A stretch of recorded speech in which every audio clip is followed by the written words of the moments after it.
सब दुख काटो। भगवान शिव ओगरदानी त्रिकालदर्शी कैलाशी अविनाशी देवाधिदेव महादेव की कथा कहती है।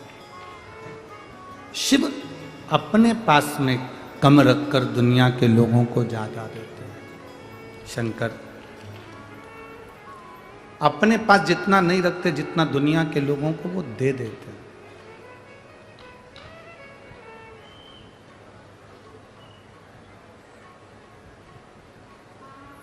एक बात बताओ जरा, एक तरफ तुम्हारी उम्र केवल 7 दिन की है,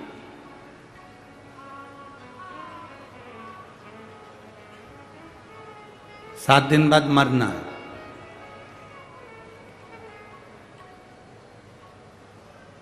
और एक तरफ तुम्हें कोई 7 लाख रुपए दे दे और भगवान का इन दोनों में से कुछ चुन ले। 7 लाख चाहिए कि 7 दिन की उम्र? 7 दिन बाद या तो तुझे मरना पड़ेगा, या तू 7 लाख रुपए ले ले, या फिर अपनी 100 साल की उम्र ले ले। बताओ क्या चुनोगे? 7 दिन की उम्र है और 7 लाख रुपए मिल रहे हैं, तो वो 7 लाख रुपए का करोगे क्या अगर जिंदा ही नहीं रहोगे तो?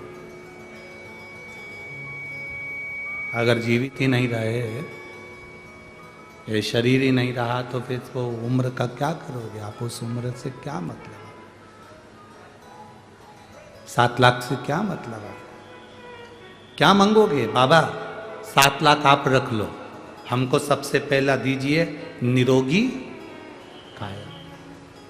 अगर हमारी काया ठीक होगी ना, तो हमें 7 लाख रुपए का भी प्रयोग करेंगे। बादाम लाएंगे खाएंगे, काजू लाएंगे खाएंगे, भोजन लाएंगे खाएंगे, तो मतलब का गाड़ी लाएंगे घूमेंगे, तो मतलब का। पर वो 7 लाख का करें क्या जब उम्र ही नहीं? तो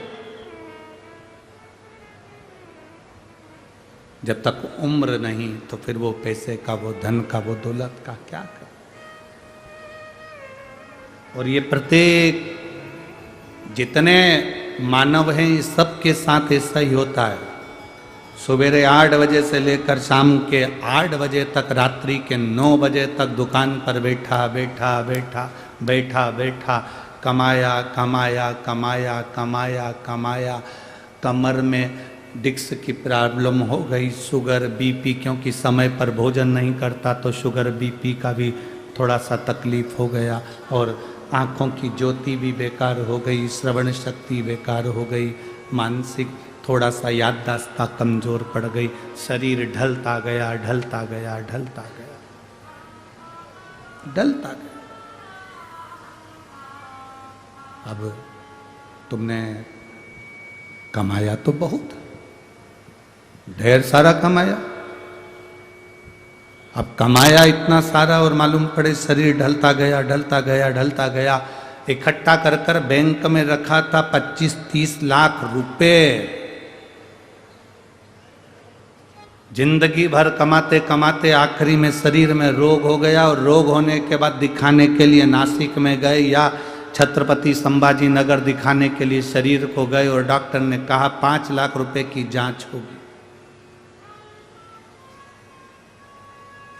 3 लाख रुपए की जांच होगी, 4 लाख रुपए की जांच होगी। जांच करी, कमाया था 25 लाख, जोड़ के रखे थे, और मालूम पड़े वो सारे के सारे धीरे धीरे धीरे धीरे शरीर की बीमारी में लगते चले गए। तो फिर जोड़ने का फायदा क्या हुआ?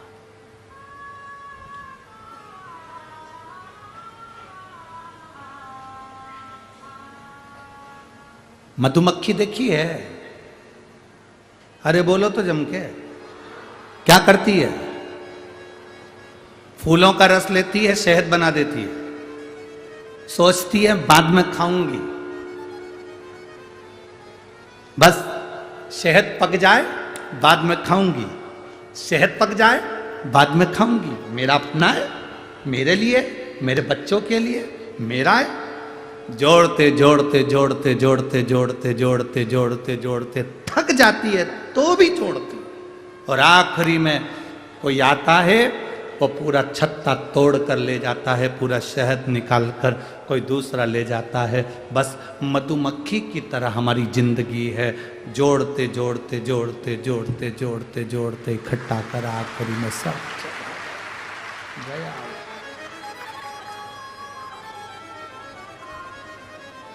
शंकर जी की कथा क्या कहती है, बाबा भोलेनाथ जी का चरित्र क्या कहता है, शिव महापुराण की कथा क्या कहती है, भगवान शंकर का चरित्र क्या कहता है कि प्रतिदिन ऐसे जियो, रोज की जिंदगी तुम्हारी ऐसी जियो, प्रतिदिन की जिंदगी तुम्हारी ऐसी जियो कि कल आएगा कि नहीं आएगा पता नहीं है, आज ही फुल एंजॉय में जीना है, फुल एंजॉय। अलमारी में साड़ियां भरी पड़ी हुई है और घर में साड़ी ऐसी पहन रहे हो कि पूरे छीतड़ा छीतड़ा निकल रहा है। तुमसे अच्छी तो रोज पोछा लगाने झाड़ू लगाने जो आती है ना, ऐसी टिपटाप होकर आती। 6,000 रुपये महीना तुम्हारे घर से मिलता है, 7,000 रुपये महीना तुम्हारे घर से मिलता है, 9,000 रुपये महीना तुम्हारे घर से मिलता है, इससे ज्यादा कोई देती भी नहीं होगी हो, फालतू की बात। वो काम करने वाली बर्तन मांजड़े, झाड़ू लगाए पोछा लगाए, वो तुम्हारे घर में काम करने आए, तुम्हारे बच्चों को संभालने आए, वो टिपटाप रे 5-6 हजार में, और तुम 50,000 रुपये महीना कमाओ तो भी मुसद्दी लाल जैसी। क्या मतलब का जीवन। कई बार तो तुम अपनी नौकरानी से पूछ लेती है, क्यों री आज तो बड़ी टिपटाप दिख रही है। नौकरानी भी कह देती है, मैम साहब किसके लिए जोड़ूं तुम बताओ, है मरी जा रही पत्थर घिस घिस के जोड़ जोड़ के, अपने ऊपर खर्च नहीं करूं तो किस पे करूं। मैम साहब को सुबह 8 बजे से गीता जी का ज्ञान मिल गया और स्वयं सामने गीता खड़ी ज्ञान भी दे रही, तो भी मैम साहब की शुद्ध नहीं, वही निकाल ली, वही पहन ली, अलमारियों में जमी है, देवर के लड़के की शादी होगी तब ये वाली पहनूंगी, उससे पहले निपट गई तो कौन भरोसा।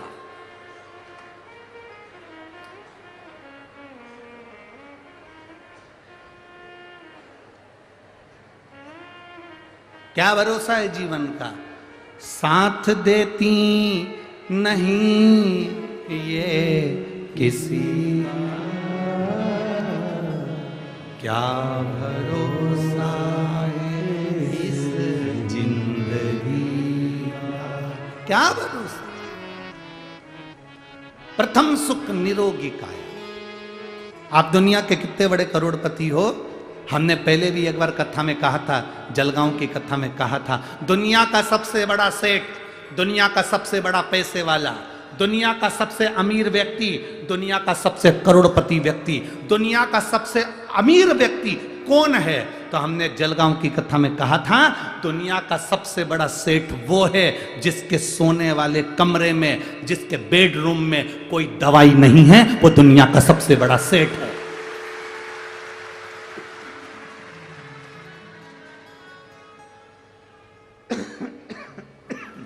दुनिया का सबसे बड़ा सेठ वो है जिसके बेडरूम में कोई दवाई नहीं। अगर आपके सोने वाले कमरे में सिर के पास ड्रॉज में बहुत सारी दवाइयों का ढेर लगा है, समझ लेना मेडिकल की दुकान हो तुम।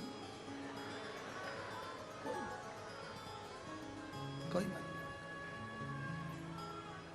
कुछ नहीं कर रहे तुम, सिर के पास में बहुत सारी दवाइयाँ, नींद की 2-3 गोली लेना पड़ती है, थायराइड की गोली लेना पड़ती, बीपी की गोली लेना पड़ती, शुगर का इंसुलिन लेना पड़ता। और काय के लिए? तो हमें तो लगता है तुम केवल तिजोरी में जो धन रखा है उसकी चौकीदारी कर कर के मर जाओगे और उसका भोग नहीं कर पाओगे, उसका भोग नहीं कर सकते। अपने धन का, अपने पद का, अपनी कुर्सी का सदुपयोग करो, जैसे ये सांसद जी ने अपनी कुर्सी का सदुपयोग करा और आज ये शिव महापुराण की कथा करवाई।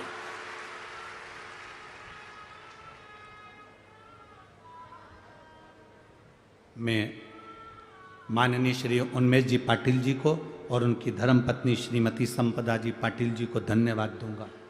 बहुत बहुत साधुवाद है।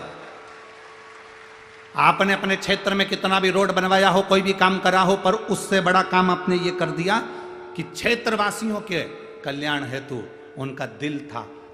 कोई कोई तो जा नहीं पाते थे सीहोर तक, कोई जा नहीं पाते थे जलगांव तक कथा सुनने, उनके लिए तुम गंगा जी को खींचकर 40 गांव तक लिया।